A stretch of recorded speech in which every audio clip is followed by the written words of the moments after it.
Jadi punya tata krama.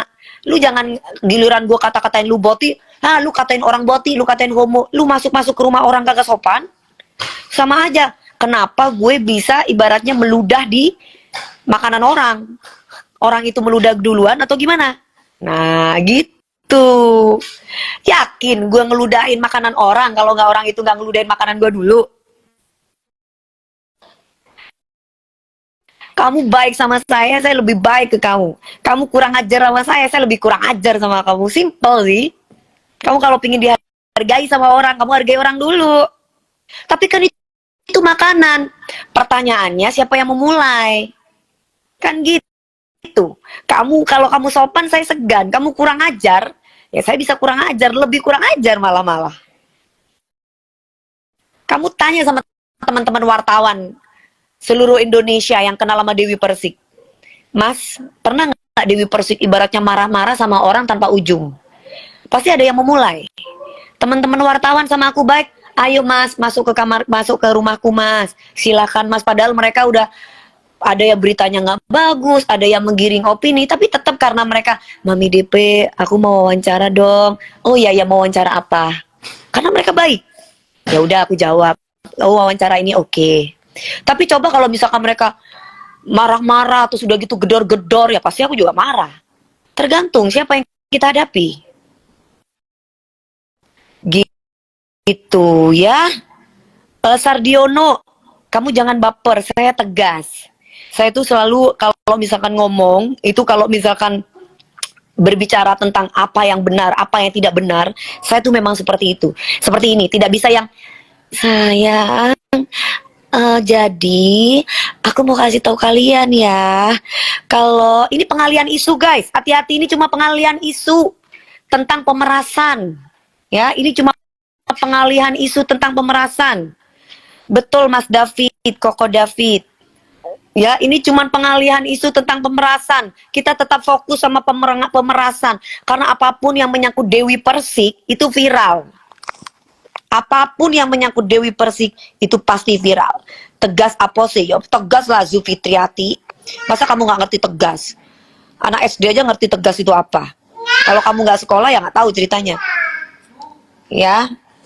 Nah itu, Mami nggak akan marah kalau nggak ada yang nyolek. Betul, Ratna ini ngefans sama aku dari zamannya aku masih perawan sampai sekarang. Jadi terutama anak-anak DP lovers ya, mereka tahu aku banget. Jadi jangan takabur, bukan takabur. Orang takabur tuh gini, hei, aku nggak bakal bisa dipenjara. Aku hehehe, sulit. Itu takabur. Ya, itu takabur namanya. Ya, itu takabur namanya. Eliani 813. Itu takabur namanya. Karena ini negara hukum. Ya, ini negara hukum. Jangan kau takabur. Ya, siapa? Emang kamu punya backingan siapa sampai nggak bisa dipenjara? Kalau kamu melakukan pemerasan TPPU, udah pasti kamu bisa dipenjara.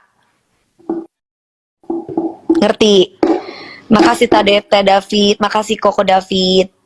Bisa aja Mami ini bisa dong Mbak Win Fitri. Kabur, takut ya. Oh, jangan nanti kalau kamu kabur-kaburan ntar dijemput loh. Mau kayak dijemput kayak dulu lagi. Hukum karma itu berlaku ya Mi? Iya dong. Kan dulu ngatain saya aborsi, ngatain saya mandul. Kan itu NPD. Abis ngomong ini besok berubah lagi.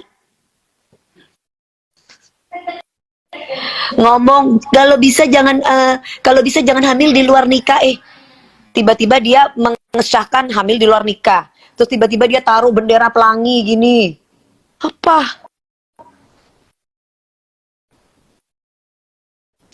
Si Kak Yutika sudah diklarifikasi ya Kak Yutika. Kamu baik, saya segan. Kamu kurang ajar, saya nggak segan untuk injek kamu. Jadi gitu. Saya ini bukan artis yang cuma setahun 2 tahun di dunia entertain. Jadi kalau kamu masih tanyakan Dewi Persik itu kayak gimana, kayaknya kamu baru keluar dari hutan deh. Sepak terjang saya itu orang-orang tuh udah tahu. Jadi kalau kamu tuh tanya Dewi Persik tuh bisa kurang ajar, bisa mulutnya kasar, itu pasti ada sebab. Karena aku sangat menghargai orang. Aku tuh show Dari Sabang sampai Merauke, semua orang aku panggil sayang, saking aku menghormati orang lain.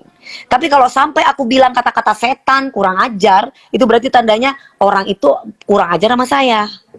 Gitu. Akhirnya anaknya yang kena karmanya. Makanya keluar dari hutan dong. Ya makanya keluar dari hutan.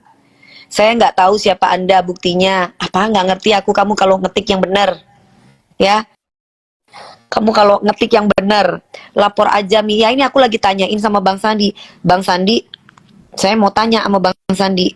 Ini kan aku barusan lagi video call. Nih, kan ini kan Bang Sandi nih. Aku lagi video call. Aku mau konsultasikan. Kita kan juga harus konsultasi hukum kan sama lawyer kita seperti apa dan gimana. Bisa nggak itu dipidanakan? Karena perempuan yang komen di situ itu kan ada foto saya. Dia nge-like juga. Nah, berarti tandanya kan dia tertuju ke saya kan? Ya kan? Alah kau songong DP. Ah, kok aku yang songong? Songong emang kenapa apanya? Kau diapain sama aku sampai kau bilang ngatain aku songong, Arman? Kamu aku apain, Arman? Sampai kau bilang aku songong. Mbak Dewi ini tipe orang kalau nggak disenggol duluan nggak bakal bales. Orangnya humble loh Mbak Dewi itu. Betul Mas, maaf Mas. Aku nggak mau Mas. Aku mau nyala-nyala sama orang. Aku tuh dari orang nggak kenal sama aku aja, mereka cium pipiku, cubit pipiku aja. Perempuan ya. Kalau laki-laki aku paling benci dan aku pasti marah. Perempuan itu pasti aku kasih pipiku. Sampai bahkan manajer aku, sampai bahkan tim aku bilang, jangan, takutnya dia sakit batuk, kamu nanti sakit, kamu bakal nyanyi. Tapi karena aku tulus yang kasih penyakit itu Allah, karena orang itu saking sayangnya sama aku, pingin mencium aku, masa nggak mau aku kasih pipiku.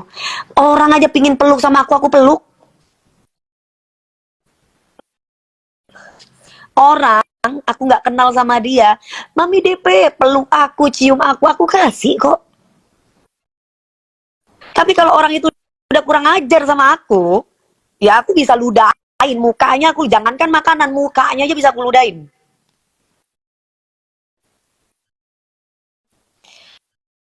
Bayu nih, sebelum dia tonjok aku duluan yang tonjok dia sampai hancur. Dia kan nggak punya tenaga apa-apa si Jengger Bekantan itu. Jengger Bekantan itu tuh nggak punya tenaga. Coba dia suruh suruh bertarung sama aku. Nggak usah lapor-lapor sama polisi, ya. Jadi kalau kamu mau minta ke polisi, kamu tinggal minta ruangan, suruh berantem sama aku sih. Tak ladenin sama aku. Dari dulu itu yang memang aku mau loh. Aku nggak takut sama Jengger Bekantan itu, ya. Coba jangan lapor-lapor sama polisi. Ketemu sama aku, tonjok-tonjokan, tak ladeni sama aku. Saya nggak pernah takut mati saya. Saya itu nggak takut. Saya tuh nggak takut sama pisau, nggak takut sama apapun. Selama harga diri saya nomor satu itu ya. Makanya kalau udah ngomong pelakor, saya tuh nggak pernah godain suami orang. Gimana orang mau saya godain suaminya? Kalau kalau suami orang tergila-gila sama saya mungkin. Tapi kalau saya menjalin hubungan sama suami orang, nggak ada. Itu prinsip buat saya soalnya. Ya, yang nggak jelas itu kamu, Ovi. Masuk-masuk di sini udah bilang nggak jelas. Jadi nggak ada. Jadi harus diluruskan. Makanya ini suara netizen ini, saya akan tanya sama Bang Sandi, karena saya nggak kenal sama perempuan ini. Kalau memang saya harus ketemu sama perempuan ini, saya berani. Dia ngomong sama saya di depan saya, suami siapa yang kamu saya godain? Bukti apa yang kamu punya? Nah, ya sampai dia ngatain saya gundik. Suami mana, laki-laki mana yang saya pacarin? Haha, Mami jangan ludahin makanan ya, nggak bagus, nggak baik. Tergantung Mbak, kalau makanan aku nggak diludahin, aku nggak bakal ludahin makanan orang. Saya tahu itu tidak baik. Tapi kan makanan saya mungkin diludahin juga. Karena apa yang saya lakukan pasti ya saya nyontoh orang itu. Ricky itu sama saya dari dulu itu memang suka gangguin saya. Pada waktu dulu ya, pada waktu kita masih muda. Ricky itu sampai pada akhirnya Ricky itu jadi bestie sama saya. Nikah pun saya datang ke tempatnya Ricky Perdana. Istrinya itu namanya Caca, kemarin di pagi-pagi ambiar. Aku sama Ricky tuh soulmate banget dulunya. Dulu dia tuh suka gangguin saya. Sampai saya pernah dulu saya tuh di penjara. Ricky tuh datang karena saking saking ibaratnya tuh sayang sama saya. Ini biar kalian tahu. Jadi kalau kalian bilang aku ada masalah sama Ricky, saya tidak pernah punya masalah sama Ricky. Tapi kalau misalkan Ricky tuh suka gangguin saya dulu, pada waktu saya masih muda, pada waktu saya main film, itu iya. Karena saya tuh kalau kerja, saya tuh orangnya fokus, saya nggak suka bercanda. Dan Ricky tuh tahu banget. Saya tuh orangnya nggak suka menye-menye sama cowok. Jadi mungkin Ricky tuh ngelihat, kok lu tuh nggak suka bercanda, aku tuh kan orangnya serius. Apalagi kalau aku dikasih skenario segini. Tuh aku orangnya fokus, kerja tuh, baca. Nah Ricky tuh orangnya suka ganggu-gangguin dulu. Nah, nah ini biar kalian tahu. Tapi lu jorok main luda, ya nggak apa-apa kalau misalkan dia boleh gitu main luda sama saya. Ya dia ngeludahin saya ludahin balik lah. Masa nggak boleh? Boleh lah. Dia tonjok ya saya nonjok, ibaratnya gitu. Dia ludahin makanan saya, ya saya ludahin. Tetap sekarang kawal jengger. Dia itu kena pemerasan, nggak usah ke saya. Ya, ini sengaja dia itu mau menggiring opini karena yang menyangkut nama Dewi Persik itu udah pasti viral. Jadi mereka tuh bingung cari aibnya Dewi Persik itu apa ya? Mabok-mabokan nggak pernah, ngerokok nggak pernah, ngambil suami orang juga nggak ada buktinya.